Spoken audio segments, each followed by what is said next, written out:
सोचिए, अगर एक ही पल में आपकी जिंदगी की सबसे प्यारी चीज आपसे छिन जाए, वो भी आपकी अपनी ही गलती से, क्या आप संभल पाएंगे? ऐसे ही दर्द और हैरानी से भरी है ये कहानी वेद और सरू की। आगे बढ़ने से पहले अगर आप भी जानना चाहते हैं टीवी की हर चौंकाने वाली अपडेट सबसे पहले, तो अभी सब्सक्राइब कर लीजिए ताकि कोई ट्विस्ट आपसे मिस ना हो जाए। वेद की जिंदगी पर जैसे दुखों का पहाड़ टूट पड़ा है। उसकी मुस्कान गायब है और उसकी आंखों में बस दर्द बाकी है। वजह, उसकी सबसे प्यारी चीज सरू।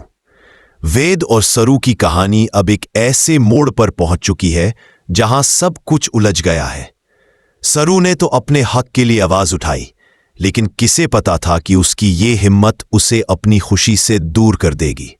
कहानी की शुरुआत होती है कॉलेज से, जहां सरू और चरण के बीच एक जबरदस्त टकराव देखने को मिलता है। चरण सोचता है कि वो सरू को नीचा दिखा देगा, लेकिन सरू ने उसे ऐसा सबक सिखाया कि सब दंग रह गए।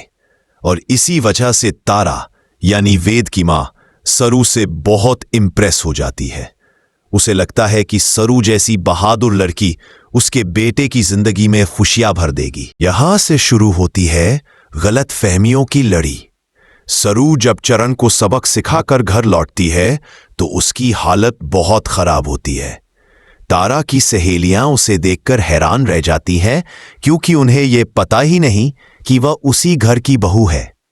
आपको क्या लगता है, अगर सच्चाई सामने आएगी तो तारा का रिएक्शन कैसा होगा? नीचे कमेंट में जरूर बताइए।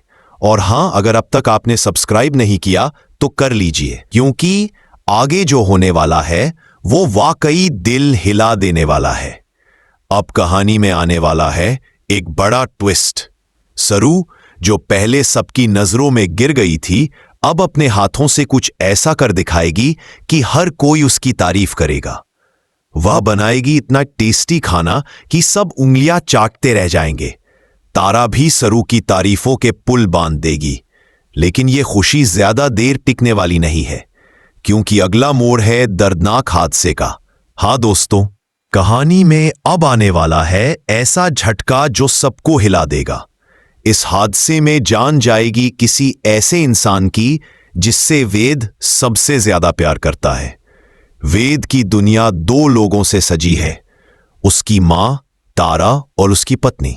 वेद खुद को ही इस हादसे का जिम्मेदार मानने लगेगा। वो बार बार यही सोचेगा, काश मैंने वो एक फैसला न लिया होता। दरअसल तारा अपनी पुरानी नफरत और अहंकार में वेद पर दबाव बनाए रखती है कि वो सरू से रिश्ता तोड़ दे। शुरुआत में वेद मना करता है, लेकिन तारा की बातों में आकर वो ऐसा कदम उठा लेता है जो उसकी जिंदगी बदल देता है। वो सरू से कह देता है, अब तुम चली जाओ। वो नहीं जानता यही लफ्ज उसके प्यार का अंत बन जाएंगे। लेकिन कहानी यहीं खत्म नहीं होती। तारा को धीरे धीरे पता चलता है कि सरू वही लड़की है जिसकी वजह से उसकी पुरानी दुश्मनी शुरू हुई थी, चंद्रकांत की बेटी। अब तारा के दिल में प्यार नहीं बल्कि बदले की आग जलने लगती है। इसी बीच एक और मुसीबत सर उठाती है। कामिनी, जो उर्मिला की मां है, अपनी बेटी का तलाक करवाने में लगी हुई है, और वो भी चंद्रकांत से। वह अब एलिमनी की मांग करती है, यानी पैसे और इज्जत दोनों का सवाल। घर में पहले ही इतनी परेशानियां हैं, ऊपर से ये नया, क्योंकि जो भी जाएगा वेद के लिए जिंदगी कभी वैसी नहीं रहेगी। वेद दोनों से बेहद प्यार करता है। वो अपनी मां का लाडला बेटा है और सरू उसका दिल। लेकिन अब किस्मत ने तय कर लिया है कि वेद को खोना ही होगा, चाहे मां हो या पत्नी। दोस्तों, जरा सोचिए, अगर आपकी जिंदगी में ऐसा पल आए तो आप किसे बचाना चाहेंगे, अपनी मां या अपने प्यार को? नीचे कमेंट में बताइए आपकी राय क्या है। और अगर आप भी जानना चाहते हैं कि आगे इस कहानी में क्या धमाका होने वाला है, तो अभी सब्सक्राइब कर लीजिए, क्योंकि आगे जो दिखेगा वो आपको झकझोर कर रख देगा। वेद की हालत अब पागलपन की हद तक पहुंच चुकी है। वो अपने कमरे में बैठा सरू की यादों में खोया रहता है। तारा के सामने भी अब वो चुप है, क्योंकि उसे एहसास है कि उसने मां के दबाव में आकर सरू को खो दिया। सरू के जाने के बाद घर की खुशियां जैसे गायब हो गई हैं। तारा खुद भी समझ नहीं पा रही कि उसने सही किया या गलत, लेकिन उसका अहंकार अभी भी जिंदा है। दूसरी तरफ सरू टूट चुकी है। वो अपने मायके वापस लौट आती है, लेकिन वहां भी चैन नहीं है। उसे बस वेद की बातें याद आती है। अब तुम ऐसे। हादसे का दिन आ जाता है। सब कुछ सामान्य लग रहा होता है, पर अचानक कुछ ऐसा होता है जो सबको स्तब्ध कर देता है। वेद के घर में जोरदार धमाका होता है। चीखें गूंज उठती हैं। सब भागते हैं और वहां दिखता है किसी का शरीर जमीन पर पड़ा है। कौन है वो? क्या वो तारा है या सरू? वेद दौड़कर पहुंचता है और चीख उठता है। उसके होश उड़ जाते हैं। उसकी दुनिया एक झटके में उजड़ जाती है। वो सिर्फ यही कहता है, ये सब मेरी गलती है। क्या आपको लगता है वेद सच में दोषी है या ये सब किसी की साजिश है? आपका क्या मानना है? नीचे बताइए। आपकी राय इस कहानी को और मजेदार बना सकती है। और अगर आप इस दर्द भरे लेकिन रोमांचक सफर को मिस नहीं करना चाहते तो अभी सब्सक्राइब बटन दबाइए, क्योंकि आगे आने वाला हिस्सा और भी ज्यादा इमोशनल होने वाला है। हादसे के बाद सब कुछ बदल चुका है। घर का माहौल भारी है। हर चेहरा उदासी में डूबा हुआ है। वेद जैसे खो गया है। उसकी आंखों में सिर्फ खालीपन है। कमरे के एक कोने में बैठा वो बार बार वही सवाल दोहरा रहा है, अगर मैं उसे जाने न देता तो क्या ये सब होता? दोस्त, वेद की हालत देखकर तारा भी टूटने लगती है। उसे पहली बार एहसास होता है कि उसने जो किया वो सही नहीं था। उसकी जिद और पुरानी नफरत ने उसके बेटे की खुशियां छीन ली है। लेकिन अब पछतावे का कोई फायदा नहीं। हादसे की जांच शुरू होती है। पुलिस आती है, सवाल पूछे जाते हैं, पर किसी को जवाब नहीं मिलता। हर कोई बस एक नाम ले रहा है, सरू। कुछ कहते हैं सरू की मौत हो गई। कुछ कहते थे वो जिंदा है लेकिन गायब हो गई है। वेद पागलों की तरह उसे ढूंढने निकल पड़ता है। वो हर जगह उसका नाम पुकारता है। बारिश में भीगता हुआ, सड़कों पर भटकता हुआ, वो बस यही कहता है, सरू एक बार वापस आ जाओ। आपको नहीं लगता जब प्यार सच्चा होता है तो इंसान हर हद पार कर देता है? अगर हां तो वीडियो को शेयर जरूर करें ताकि ये कहानी ज्यादा से ज्यादा लोगों तक पहुंचे। कुछ दिनों बाद तारा के हाथ में एक फोटो आती है। वो फोटो सरू की होती है, लेकिन उसके पीछे लिखा होता है, मैं जिंदा हूं पर अब वापस नहीं आऊंगी। तारा ये देखकर हक्की बक्की रह जाती है। उसे यकीन नहीं होता कि सरू अभी जिंदा है। अब उसके अंदर डर बैठ जाता है। क्या तारा ने अनजाने में किसी को इस्तेमाल किया, या ये सब कामिनी का प्लान था ताकि चंद्रकांत को नीचा दिखाया जा सके? दोस्तों, इस रहस्य का सच जानने से पहले अगर आप भी वेद की तरह सच्चाई के दीवाने हैं तो अभी सब्सक्राइब कर लीजिए, क्योंकि आगे आने वाले सीन में सब कुछ पलटने वाला है। वेद धीरे धीरे सबूत इकट्ठे करने लगता है। उसे पता चलता है कि हादसे की रात घर के सीसीटीवी कैमरे बंद थे और ये काम किसी ने जानबूझकर किया था। वो सारी रिकॉर्डिंग वापस पाने की कोशिश करता है।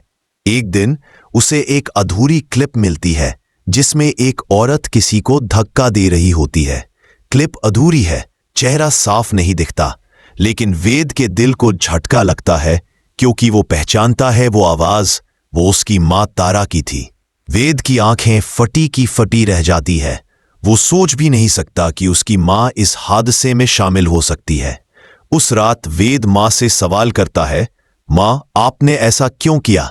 सरू ने आपका क्या बिगाड़ा था? तारा की आंखों से आंसू झरने लगते हैं। वो कहती है, मैंने कुछ नहीं किया बेटा, वो सब एक हादसा था।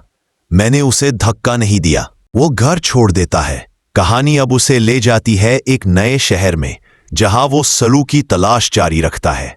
दिन रात मेहनत करता है, लेकिन नतीजा वही, खालीपन। एक दिन उसे एक छोटा बच्चा दिखता है जिसकी आंखें सरू जैसी लगती हैं। वो उसके पास जाता है और तभी पीछे से एक जानी पहचानी आवाज आती है, वेद। वो पल जैसे रुक जाता है। वो पलटकर देखता है और सामने खड़ी है सरू। हाँ दोस्तों, सरू जिंदा है। वो बच गई थी उस हादसे से, लेकिन किसी को कुछ बताकर नहीं गई। वो अब एक स्कूल में बच्चों को पढ़ाती है और अपने नए जीवन में शांति खोजने की कोशिश कर रही है। वेद उसकी ओर बढ़ता है, पर सरू पीछे हट जाती है। वो कहती है, वेद अब सब खत्म हो चुका है। जो रिश्ता हमने बनाया था वो हादसे में मर गया। वेद की आंखों में आंसू है। वो कहता है, अगर मैंने गलती की तो सजा मुझे दो, लेकिन मुझे यूं दूर मत करो। क्या आपको लगता है सरू को वेद को माफ कर देना चाहिए? नीचे अपनी राय जरूर लिखें। अब कहानी एक भावनात्मक मोड़ पर आ जाती है। वेद सरू को बताता है कि उसे सच्चाई का पता चल चुका है कि यह हादसा प्लान किया गया था। दोनों मिलकर अब साजिश का सच उजागर करने का फैसला करते हैं। वो साथ साथ वापस लौटते हैं उसी घर में जहां यह सब शुरू हुआ था। तारा को देखकर सरू की आंखों में नफरत है, पर वेद उसका हाथ पकड़कर कहता है, एक बार सब सच जान लो। धीरे धीरे सच सामने आता है। हादसे के पीछे कामिनी थी।